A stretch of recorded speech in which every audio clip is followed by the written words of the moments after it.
Buenas noches, mi nombre es Carol Duque, identificada con cédula de ciudadanía 1055-919-336, estudio zootecnia en la UNAD. Hoy, en la materia de epidemiología, nos corresponde hablar sobre la historia natural de la enfermedad. Para comenzar, pues debemos entender que una enfermedad se manifiesta por la interdependencia del mismo con el hospedador y el ambiente. Bueno, una enfermedad tiene varios ciclos y varias partes. Para comenzar, pues describiremos el periodo prepatogénico. Este se sustenta en la interacción de la tríada epidemiológica. Sin aún tener un contacto efectivo entre el agente y el hospedador, cada uno de los componentes de la tríada presenta características de importancia epidemiológica. Los elementos de la tríada son los siguientes. Comenzaremos por el agente etiológico. Este es un organismo o elemento, sustancia o fuerza animada o inanimada cuya presencia o ausencia, según el susceptible y bajo condiciones ambientales apropiadas, sirve como estímulo para iniciar una enfermedad. Hay tres tipos de agentes causales de enfermedades, que son los físicos, químicos y biológicos. En el físico encontramos calor, frío, humedad, radiación y traumatismos. En el químico encontramos venenos, tóxicos, ácidos, etc. Y en los biológicos encontramos priones, virus, bacterias, hongos, etc. El agente causal o etiológico es un concepto convencional del cual su presencia no es la única causa de una enfermedad, aunque es necesario para su desarrollo. Las propiedades de los agentes biológicos son importantes para entender algunas enfermedades. Las variables más relevantes de un agente biológico con relación a enfermedades infecciosas son las siguientes: morfología, infecciosidad, patogenicidad, virulencia, inmunogenicidad, variabilidad, viabilidad. En ellas podemos ver que la morfología se puede analizar tamaño, forma y composición, determinar la ruta de penetración y tipo de transmisión. En infecciosidad es la capacidad de un agente para penetrar y multiplicarse en el hospedero. En la patogenicidad es la capacidad de un agente para provocar daños o lesiones específicas en un hospedero y así provocar una enfermedad. En la virulencia es el grado de severidad de daño o es la capacidad que tiene el agente para producir casos graves o fatales. En la inmunogenicidad es la capacidad que tiene el agente de inducir una respuesta protectora, respuesta inmune celular o ambas. En la variabilidad es la capacidad de adaptación del agente a condiciones cambiantes al hospedero o al ambiente. Y la viabilidad es la capacidad de sobrevivir fuera del hospedero, en el ambiente o en el medio exterior. El hospedero o huésped es un animal vivo que en circunstancias naturales permite el alojamiento de un agente infeccioso. Las características del hospedero que repercutirán en su interacción con el agente y todas actúan en la susceptibilidad, entendiendo por esta como la probabilidad de desarrollar o no una enfermedad. En las características que inciden sobre dicha susceptibilidad, algunas no se ven influidas por el agente o el ambiente. Estas son las características intrínsecas, mientras que otras dependen de una interacción con aquellos. Estas son las características extrínsecas. Dentro de los primeros se puede identificar especie, raza, sexo, edad, estado fisiológico, finalidad zootécnica. En la especie es el nivel taxonómico que considera a los individuos relacionados entre sí por semejanzas genotípicas y fenotípicas.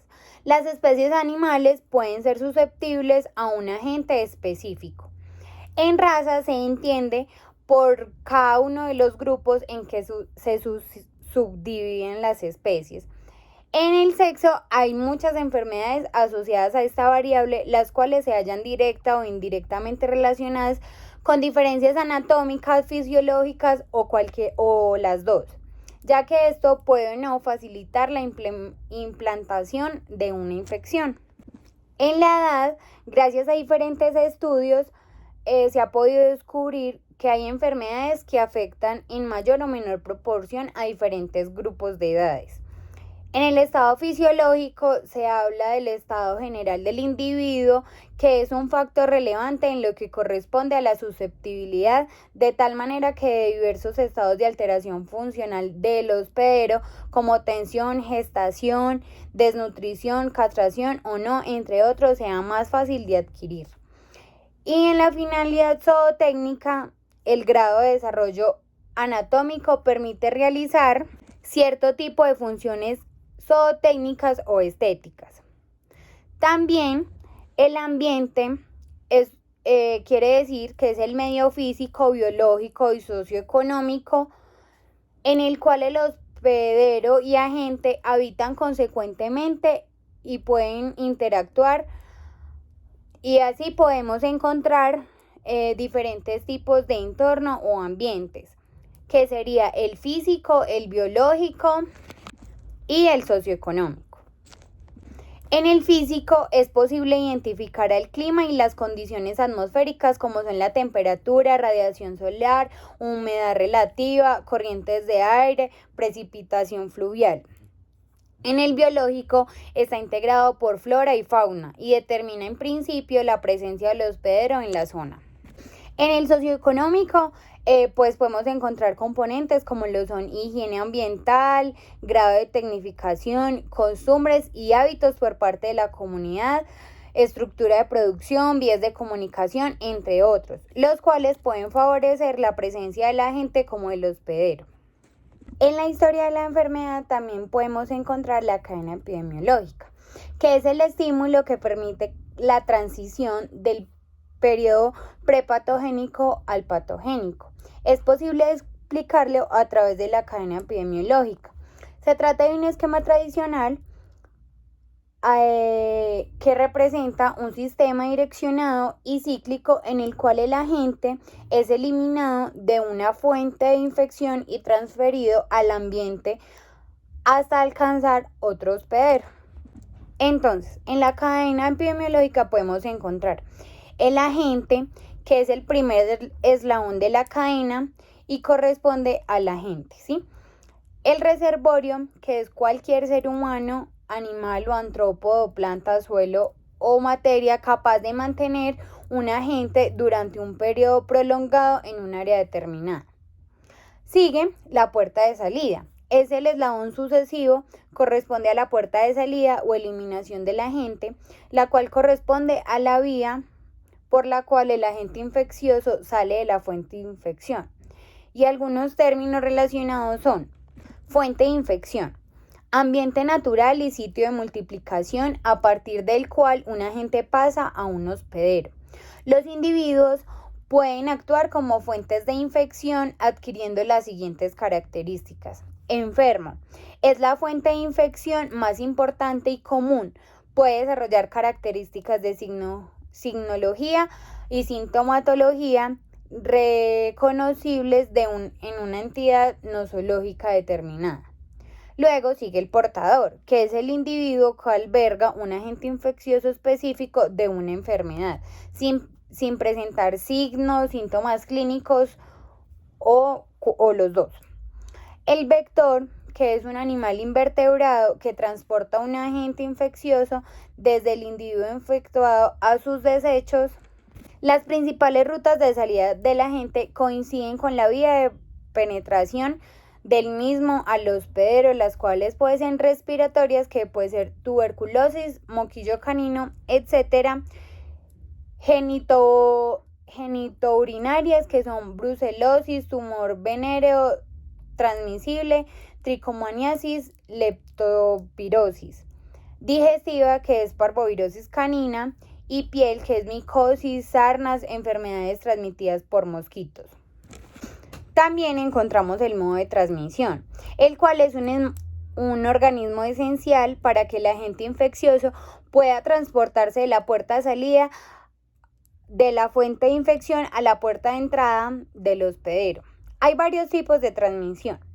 Está la transmisión directa, que consiste en la aproximación del agente por contacto directo a partir de mordeduras, contacto sexual, lactación, entre otros, o gotas de aerosol. Está la transmisión indirecta, que es un elemento biótico fundamental en la transmisión por vectores, ya que es una de las rutas de mayor importancia epidemiológica donde el invertebrado es capaz de trasladar al agente a otro hospedero nuevo.